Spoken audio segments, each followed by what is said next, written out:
നമസ്കാരം. നമുക്ക് നമ്മുടെ അടുത്ത ടോപ്പിക്കിലേക്ക് പോവാം. സോ നമ്മൾ ലാസ്റ്റ് ടൈം എന്തൊക്കെ ഡിസ്കസ് ചെയ്തത്? GDP, GNP, problem of double counting, പിന്നെ നമ്മൾ പ്രൊഡക്ഷൻ മെത്തേഡ് ഡിസ്കസ് ചെയ്തു. എക്സ്പെൻഡിച്ചർ മെത്തേഡ് ഒന്ന് സ്റ്റാർട്ട് ചെയ്തു. എന്താണ് എക്സ്പെൻഡിച്ചർ മെത്തേഡ് നോക്കാം. എക്സ്പെൻഡിച്ചർ മെത്തേഡ് എന്ന് വെച്ചാൽ സിമ്പിളാണ്. നിങ്ങൾ ഒന്നിക്കൽ ഏൺ ചെയ്യുന്നത് സ്പെൻഡ് ചെയ്യും, അല്ലെങ്കിൽ ഇൻവെസ്റ്റ് ചെയ്യും, അല്ലെങ്കിൽ സേവ് ചെയ്യും. അത് ബേസ് ചെയ്ത് GDP കൗണ്ട് ചെയ്യുന്നതാണ് എക്സ്പെൻഡിച്ചർ മെത്തേഡ് എന്ന് പറയുന്നത്. Whatever is produced is finally bought by someone. No, so if we add all spending we automatically get total production. That's the whole logic here. Imagine a small country in 1 year, people are doing only 4 things with goods produced. ഒന്നിക്കലും ആൾക്കാർ വാങ്ങുന്നു, അല്ലെങ്കിൽ company invest ചെയ്യുന്നു, അല്ലെങ്കിൽ government വാങ്ങുന്നു, അല്ലെങ്കിൽ foreigners വാങ്ങുന്നു. So അത് വാങ്ങുന്നു, സ്പെൻഡ് ചെയ്യുമ്പോഴല്ലേ ആക്ച്വലി ഒരു കാര്യം നമ്മുടെ കയ്യിലുള്ള പൈസ സ്പെൻഡ് ചെയ്തിട്ടല്ലേ നമ്മൾ വാങ്ങുന്നത്. അതിൽ നിന്ന് GDP കൗണ്ട് ചെയ്യുന്നതിനാണ് ആ ഒരു എക്സ്പെൻഡിച്ചർ മെത്തേഡ് എന്ന് വെച്ചാൽ തന്നെ സ്പെൻഡിങ്ങിലൂടെ കൗണ്ട് ചെയ്യുന്നതിനാണ് എക്സ്പെൻഡിച്ചർ മെത്തേഡ് എന്ന് പറയുന്നത്. ഇക്വേഷൻ വളരെ സിമ്പിളാണ്. GDP is equal to C plus I plus G plus X minus M. What does that mean? C എന്ന് വെച്ചാൽ പ്രൈവറ്റ് കൺസംഷൻ എക്സ്പെൻഡിച്ചർ, നമ്മുടെ പ്രൈവറ്റ് കൺസംഷൻ എക്സ്പെൻഡിച്ചർ ആണ്. സി എന്ന് വെച്ചാൽ money spend by ordinary people and daily needs. Food, clothes, mobile phone, bus ticket, hair cut, doctor fee, നമ്മൾ ഡോക്ടറിനെ കാണുന്നു, hair cut ചെയ്യുന്നു, ഫുഡ് വാങ്ങുന്നു, ക്ലോത്ത്സ് വാങ്ങുന്നു. ഇതൊക്കെയാണ് പ്രൈവറ്റ് കൺസംഷൻ എന്ന് പറയുന്നത്. So GDP expenditure method count ചെയ്യാനായിട്ട് സി എന്ന് വെച്ചാൽ നമ്മുടെ ഇൻഡിവിജ്വൽസിൻ്റെ കൺസംഷൻ. ഞാൻ പോയി ഫുഡ് വാങ്ങുന്നു, ക്ലോത്ത്സ് വാങ്ങുന്നു.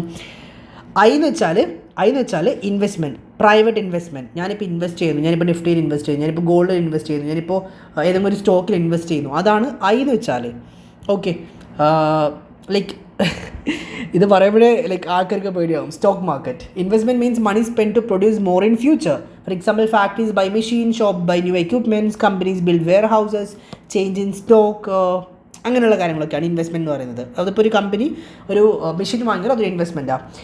I plus G എന്ന് വെച്ചാൽ ഗവൺമെൻറ് പർച്ചേസസ് ആണ്. Money spend by government on goods and services. For example road, school, hospital, salaries, defence equipments, അതൊക്കെയാണ് ഗവൺമെൻറ് സ്പെൻഡിങ്സ് ആണ് G എന്ന് വെച്ചാൽ. അതിൽ pension, subsidy, free ration, scholarship ഒന്നും ഇൻക്ലൂഡ് ആയിരിക്കില്ല. ഗവൺമെൻറ്റിൻ്റെ പർച്ചേസസ് മാത്രമേ ഇൻക്ലൂഡ് ആയിരിക്കുള്ളൂ.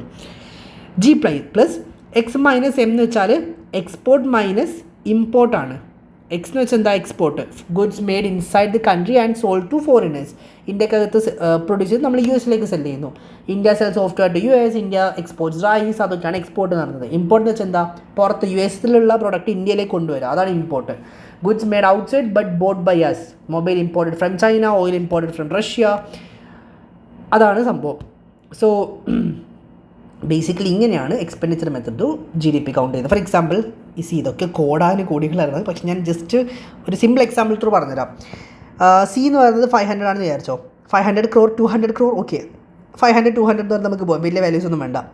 300 ഗവൺമെൻറ് പർച്ചേസസും പ്ലസ് എക്സ്പോർട്ട് 100 മൈനസ് ഇമ്പോർട്ട് 50. അങ്ങനെ നോക്കുമ്പോൾ 1050 നമുക്ക് എക്സ്പെൻഡിച്ചർ മെത്തേഡ് ത്രൂ മനസ്സിലാക്കാൻ വേണ്ടി പറ്റും.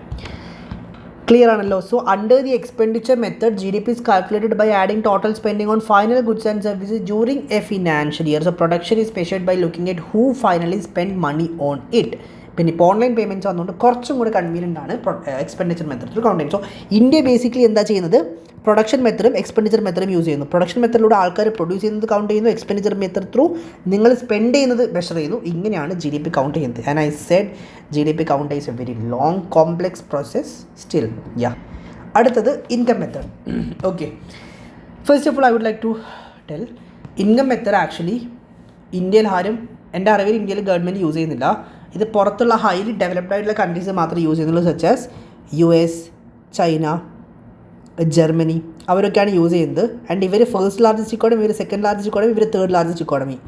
ഫോർത്ത് ലാർജസ്റ്റ് ഇക്കോണമി ആയിട്ട് ഇന്ത്യ യൂസ് ചെയ്യുന്നത് പ്രൊഡക്ഷൻ മെത്തഡും എക്സ്പെൻഡിച്ചർ മെത്തഡാണ്. കാരണം എന്താണെന്ന് വെച്ചാൽ US ഒട്ടുമിക്ക എല്ലാ കാര്യത്തിനും ബില്ല് കൊടുക്കും, ചൈനയിൽ കൊടുക്കും, ജർമ്മനിയിൽ കൊടുക്കും. പക്ഷേ ഇന്ത്യയിൽ നിങ്ങൾക്ക് അറിയാം, ഫോർമൽ സെക്ടേഴ്സ് ഉണ്ട്, ഇൻഫോർമൽ സെക്ടേഴ്സ് ഉണ്ട്. ബില്ല് കൊടുക്കുന്നതിനാണ് ഫോർമൽ സെക്ടർ എന്ന് പറയുന്നത്. ഫോർ എക്സാമ്പിൾ KFC, പാനിപൂരി, സേവാപൂരി, മസാൽപൂരി, സേവാപൂരി, ഇതാണ് ഇൻഫോർമൽ സെക്ടേഴ്സ്. ഇവരെന്ത് ചെയ്യില്ല? ബില്ല് കൊടുക്കില്ല. അപ്പോൾ കൗണ്ട് ചെയ്യാൻ കുറച്ച് ബുദ്ധിമുട്ടാണ്. അതുകൊണ്ട് നമ്മൾ ഇൻകം മെത്തേഡ് യൂസ് ചെയ്യുന്നതിന് പകരം എക്സ്പെൻഡിച്ചറും പ്രൊഡക്ഷൻ മെത്തേഡ് യൂസ് ചെയ്യുന്നത്. So when goods are produced, income is generated for someone. So imagine a small factory producing shoes. To produce shoes, the factory uses workers, owner, land, building, machine. Who earns income? ഇപ്പോൾ ഇൻകൂടെ ആര് earn ചെയ്യുന്നത്? Workers wages ഉണ്ടാക്കുന്നു, owner profit ഉണ്ടാക്കുന്നു, land building owner rent ഉണ്ടാക്കുന്നു, machine owner interest അഥവാ return ഉണ്ടാക്കുന്നു. So ഇതൊക്കെ വെച്ചിട്ടാണ് actually income method through count ചെയ്യുന്നത്. ഫോർ എക്സാമ്പിൾ ഇൻകം മെത്തേഡ് ഒരാളുടെ വേജ് അഥവാ സാലറി കൗണ്ട് ചെയ്യും, റെൻറ്റ് കൗണ്ട് ചെയ്യും, ഇൻട്രസ്റ്റ് കൗണ്ട് ചെയ്യും, പ്രോഫിറ്റ് കൗണ്ട് ചെയ്യും. ഇതൊക്കെ വെച്ചിട്ടാണ് GDP കൗണ്ട് ചെയ്യുക. ഫോർ എക്സാമ്പിൾ ഏറ്റവും സിമ്പിൾ ആയിട്ടുള്ളൊരു ഇക്വേഷൻ പറയുകയാണെങ്കിൽ വേജസ് പ്ലസ് റെൻറ്റ്, വേജ് എന്ന് വെച്ചാൽ salary plus rent plus interest plus profit. ഇതാണ് the heart of income method. Gross value addition എന്ന് വെച്ചാൽ gross value addition, gross domestic പ്രൊഡക്റ്റും ഇത് രണ്ടും ഒറ്റൊരു കാര്യം തന്നെയാണ്. ഈച്ച് ലെവൽ ഓഫ് പ്രൊഡക്ഷൻ എന്നുള്ളൊരു ഡിഫറൻസ് മാത്രമേ ഇവിടെ ഉള്ളൂ. കോമ്പൻസേഷൻ ടു എംപ്ലോയീസ് അതായത് വേജസ്, ഓപ്പറേറ്റിംഗ് സർപ്ലസ്, പിന്നെ consumption of fixed capital, production taxes, production subsidy, ഇതൊക്കെ ബേസ് ചെയ്തിട്ടാണ് അവസാനം ഇൻകം എത്രത്തോളം GDP കൗണ്ട് ചെയ്യുക. Okay, so components of GV at basic prices. CE എന്ന് വെച്ചാൽ കോമ്പൻസേഷൻ ഓഫ് എംപ്ലോയീസ്, അവർക്ക് എംപ്ലോയീസിന് കൊടുക്കേണ്ട വേജസ്, സാലറി, ബെനിഫിറ്റ്സ് ഒക്കെ. ഓപ്പറേറ്റിംഗ് സർപ്ലസ് എന്ന് വെച്ചാൽ after subtracting the cost including profit.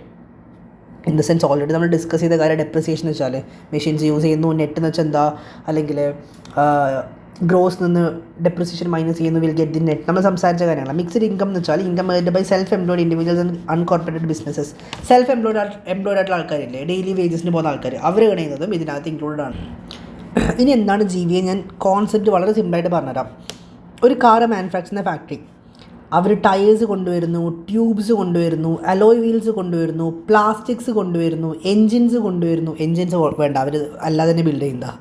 Okay, our അതിനാവശ്യമുള്ള steel കൊണ്ടുവരുന്നു. ഓരോ സ്ഥലത്ത് നിന്ന് സ്റ്റീൽ കൊണ്ടുവരുന്നത്. ഫോർ എക്സാമ്പിൾ ഇപ്പോൾ ആപ്പിൾ ഐഫോൺ നിർമ്മിക്കാനായിട്ട് ഡിസ്പ്ലേ കൊണ്ടുവരുന്നത് സാംസങ്ങിൻ്റെ കയ്യിൽ നിന്നാണ്. അതേപോലെ ടയർ ഒരു സ്ഥലത്ത് നിന്ന് MRFൻ്റെ കയ്യിൽ നിന്ന് ടയർ കൊണ്ടുവരുന്നു, ട്യൂബ്സ് MRFൻ്റെ കയ്യിൽ നിന്ന് കൊണ്ടുവരുന്നു, അലോയ് വീൽസ് വേറൊരു കമ്പനിയുടെ കയ്യിൽ നിന്ന് കൊണ്ടുവരുന്നു, പ്ലാസ്റ്റിക്സ് വേറൊരു സ്ഥലത്ത് നിന്ന് കൊണ്ടുവരുന്നു, സ്റ്റീൽ ആക്ച്വലി ഒരു മഹീന്ദ്രയുടെ കാറാണെങ്കിൽ പോലും സ്റ്റീൽ ചിലപ്പോൾ ടാറ്റയുടെ കയ്യിൽ നിന്നായിരിക്കും കൊണ്ടുവരിക. അങ്ങനെ പല പല സ്ഥലത്ത് നിന്ന് ഇങ്ങനെയുള്ള പ്രൊഡക്റ്റ് കൊണ്ടുവരുന്നു. ഇതിനൊക്കെ മൊത്തം 5 ലക്ഷം രൂപ ആയെന്ന് വിചാരിച്ചോ. പ്ലസ് ഒരു കാർ നിർമ്മിക്കണമെങ്കിൽ സാലറീസിന് വേജസ് കൊടുക്കണം, മെഷീൻസ് വേണം, പിന്നെ കറണ്ട്, വാട്ടർ, അങ്ങനെ കുറേ കാര്യങ്ങൾ ആഡ് ചെയ്യേണ്ടതായിട്ടുണ്ട്. ഇലക്ട്രിസിറ്റി നമ്മൾ ഓൾറെഡി പറഞ്ഞു. പിന്നെ ഇതൊക്കെ യൂസ് ചെയ്തിട്ട് കാർ നിർമ്മിച്ചപ്പോൾ അതിൻ്റെ ഫൈനൽ വാല്യൂ 8 lakh ആയി. ഈ 5 lakh ഫാക്ടറി പ്രൊഡ്യൂസ് ചെയ്തല്ല, അത് ഓൾറെഡി ഉള്ളതാ. സ്റ്റീൽ ടാറ്റയുടെ നിന്ന് കൊണ്ടുവന്നു, അവർക്ക് എമൗണ്ട് കൊടുക്കണമല്ലോ ആ സ്റ്റീലിൻ്റെത്. പ്ലാസ്റ്റിക്സ് ഒരു കമ്പനിയിൽ നിന്ന് കൊണ്ടുവന്നു, അവർക്ക് ആ എമൗണ്ട് കൊടുക്കണമല്ലോ. അലോയ് വീൽസും ട്യൂബും ടയേഴ്സ് ഇപ്പോൾ MRFൻ്റെ നിന്ന് കൊണ്ടുവന്നു വിചാരിച്ചു, MRF അല്ലെങ്കിൽ C8ന് ആ പൈസ കൊടുക്കണമല്ലോ. സോ 5 lakh ഓൾറെഡി അവിടെ ഉണ്ടായിരുന്നു.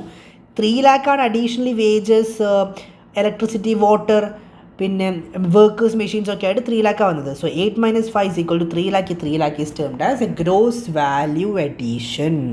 Gross value addition, the new value added by the factory while making the car. The new value added by the factory while making the car. So already അവിടെ 5 lakh ഉണ്ടായിരുന്നു from the plastic, tube, tyre, alloy, steel. അവിടെ ആകെ 3 lakh workers, electricity, profit, water, ഇതൊക്കെ ആഡായി മൊത്തം 8 lakh വന്നു. ഇതിൽ 3 lakh ആണ് ഗ്രോസ് വാല്യൂ അഡീഷൻ വെച്ചാൽ. സോ ഈച്ച് സ്റ്റേജസ് ഓഫ് പ്രൊഡക്ഷനിലെ എമൗണ്ട് സെപ്പറേറ്റ് ആയിട്ട് കൗണ്ട് ചെയ്തിട്ട് അവസാനം ഗ്രോസ് വാല്യൂ അഡീഷൻ ഇങ്ങനെ കണ്ടുപിടിക്കാറുണ്ട്. GVA means the extra value added when making a product. Already 5 ലക്ഷം അവിടെ എക്സിസ്റ്റ് ചെയ്തിട്ടുണ്ടായിരുന്നു, അതിനനുസരിച്ച് 3 lakh ആണ് പ്രോഫിറ്റ് ആയിട്ടൊക്കെ ആഡ് ചെയ്തത്. ആ 3 lakh ആണ് ഇതെന്ന് പറയുന്നത്. So these are the things that you have to study. ഞാൻ കഴിഞ്ഞ ക്ലാസ്സിൽ എന്താ സംസാരിച്ചത്? Problem of double counting, GDP problem of double counting, production method, expenditure method, income method completed. Gross value അഡീഷനോട് കംപ്ലീറ്റഡ്. ഇനി നമ്മൾ സംസാരിക്കാൻ പോകുന്നത് സേവിങ്സ് ആൻഡ് ഇൻവെസ്റ്റ്മെൻ്റ് ആണ്. നല്ലത് എനിക്ക് തോന്നുന്നു ഞാനൊരു പുതിയ ക്ലാസ്സിൽ എക്സ്പ്ലെയിൻ ചെയ്തായിരിക്കും. സോ എന്താണെങ്കിലും നമുക്ക് അടുത്ത ക്ലാസ്സിൽ ഈ ടോപ്പിക്ക് കണ്ടിന്യൂ ചെയ്യാം. Doubts and queries are free to ask any time. പിന്നെ ഇതിൻ്റെ നോട്ട്സ് ഗ്രൂപ്പിൽ അവൈലബിൾ ആയിരിക്കും.